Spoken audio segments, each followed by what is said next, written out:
تبعهم بإحسان إلى يوم الدين أما بعد أعوذ بالله من الشيطان الرجيم بسم الله الرحمن الرحيم الف لام میم ذلك الكتاب لا ريب فيه هدى للمتقين۔ معزز مہمانان گرامی، اساتذہ کرام، عزیز طلباء، والدین اور سرپرست حضرات، آج کی جو محفل منعقد ہے، جیسا شروع میں مجلس کے ابتدا میں جو باتیں کہی گئی کہ جس درخت کو ہم نے بیج جس کی بوئی تھی، جس کو ہم نے سیراب کیا، جس کی سینچائی ہم نے کی ہے، آج اس کے پھل دینے کا موقع ہے، جو کہ پھل بھی دے رہا ہے۔ اسی سلسلے کی ایک کڑی آج ہماری یہ مجلس منعقد ہوئی ہے۔ سب سے پہلے میں اللہ رب العالمین کا شکر گزار ہوں کہ اللہ تعالیٰ نے ہم لوگوں کو قرآن کے پڑھنے، پڑھانے اور اس میدان میں جو لوگ کام کر رہے ہیں اس کا معاونین کے طور پر ہم کو بنایا ہے۔ تو ایسی صورت میں یہ اللہ تعالیٰ کا بے پناہ شکر و احسان ہے۔ اللہ سے دعا ہے کہ اللہ تبارک تعالیٰ اس کار خیر میں جو لوگ بھی حصہ لے رہے ہیں، قرآن کو پڑھنے، پڑھانے اور اس کے جو معاونین ہیں، مددگار ہیں، ان کو سب کو اللہ تعالیٰ اجر عظیم سے نوازے اور یہ ساری نیکیاں کل قیامت کے دن ہمارے میزان حسنات میں شمار فرمائے۔ اور یہ جو مجلس ہے سب سے بہترین مجلس ہے، جس کے بارے میں اللہ کے رسول صلی اللہ علیہ وسلم نے فرمایا خیرکم من تعلم القرآن وعلمہ، سب سے اگر بہترین دنیا میں کوئی مجلس ہے تو وہ قرآن ہے۔ قرآن کے پڑھنے پڑھانے والے لوگ سب سے بہترین ہیں۔ تو آج جو یہ حافظ ہوئے ہیں، ایک تو یہ کہ حفظ مکمل ہو گیا، تو اپنے آپ میں قرآن مجید کو حفظ کر لیے ہیں۔ تو ایسی صورت میں جس طریقے سے قرآن نے ہم کو عزت بخشی ہے، تو اسی طریقے سے ہم بھی کیا کریں، قرآن کے ساتھ ادب کے ساتھ، احترام کے ساتھ، اس کے ساتھ عزت افزائی کریں۔ تو یہ چیز ضروری ہے کہ ہمارا جتنا لگاؤ قرآن سے ہوگا، اللہ تعالیٰ اتنی ہی عزت ہم کو عطا کرے گا۔ تو لہذا جتنا قرآن سے اپنا قلبی تعلق ہے، دلی لگاؤ رہے گا، تو ایسی صورت میں آج کے بعد یہ ہے حافظ ہونے کے بعد کہ آپ سے اب اس کے بعد خود کا رابطہ قرآن سے ہونا چاہیے، خود کا تعلق قرآن سے۔ اب تھوڑے دن اور کچھ مہینے ہمارے ساتھ رہیں گے، اس کے بعد اساتذہ، نگران، کوئی ذمہ دار، کوئی پوچھتاچھ، کوئی سوال جواب نہیں ہوگا، خود کی حفاظت خود کرنا پڑے گا۔ قرآن کو جو ہم نے سیکھا، یاد کیا ہے، اب اس کو یاد رکھنے کا موقع ہے۔ تو ایسی صورت میں جتنا اپنا تعلق قرآن سے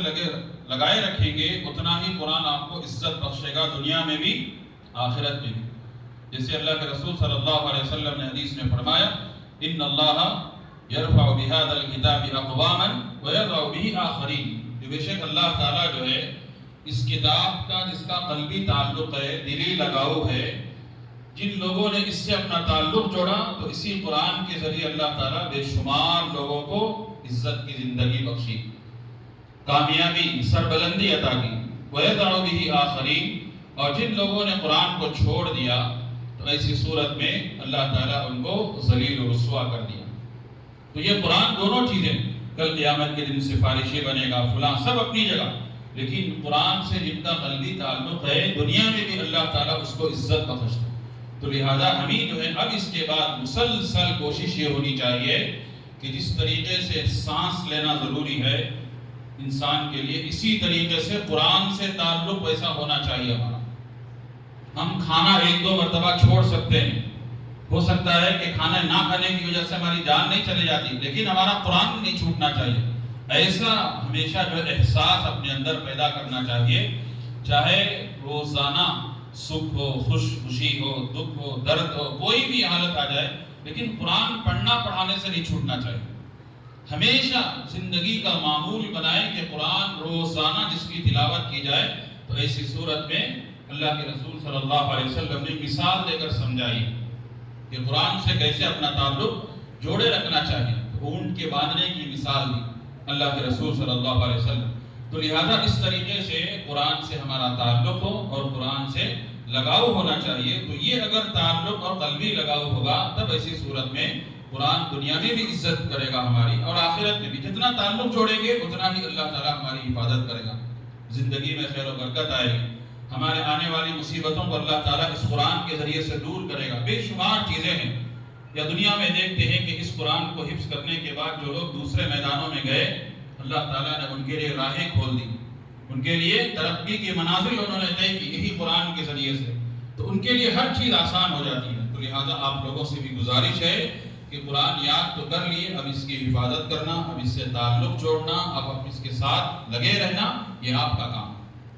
تو ہمیشہ یاد رکھیے کہ قرآن سے کبھی اپنا تعلق نہ ٹوٹے، گرچہ ہمیں کھانے میں کوئی کمی پیشی ہو جائے، دوسرے میدان میں کچھ بھی ہو جائے، لیکن ہر صورت روزانہ قرآن مجید کی تلاوت، یہ اس کا حق ہے، یہ ہم پر ضروری ہے۔ ساتھ ساتھ مثال کے طور پہ نمازوں میں یا کہ مزید ذمہ داری عائد ہوتی ہے کہ ہم نوافل کا اہتمام کر کے اس قرآن مجید کی تلاوت کریں، یا کہ ہم تہجد کے پابند بنیں۔ اس قرآن کے یاد رکھنے کے لیے وہ ساری چیزیں ضروری ہیں جو قرآن کو آنا اللیل و آنا النہار، دن اور رات دونوں حصوں میں پڑھتے ہیں، تو یہ ایسے لوگوں میں ہمارا شمار ہونا چاہیے۔ تو لہذا ہمیں جو ہے اس قرآن کو یاد تو کر لیے، اپنا تعلق جوڑیں، قلبِ لگاؤ رکھیں اور اس کو مضبوطی کے ساتھ پکڑے رکھیں، یہ چیز ہمارے لیے بے حد ضروری ہے۔ بس اپنی بات ختم کرتا ہوں، آخر میں اللہ سے دعا ہے کہ اللہ تبارک تعالیٰ اس بچے کو خیر و خوبی سے عطا فرمائے، اور اللہ تبارک تعالیٰ اس بچے کا جو حفظ مکمل کیا اس کو پختگی کے ساتھ یاد رکھنے کی اللہ توفیق عطا فرمائے، مزید دنیا میں آگے چل کر علم کی راہیں اس کو آسان کر دے، اور اس بچے کو جو ہے جو کچھ حفظ کیے ہیں اساتذہ کے لیے، والدین سرپرست حضرات کے لیے، مدرسے کے جو ذمہ داران ہیں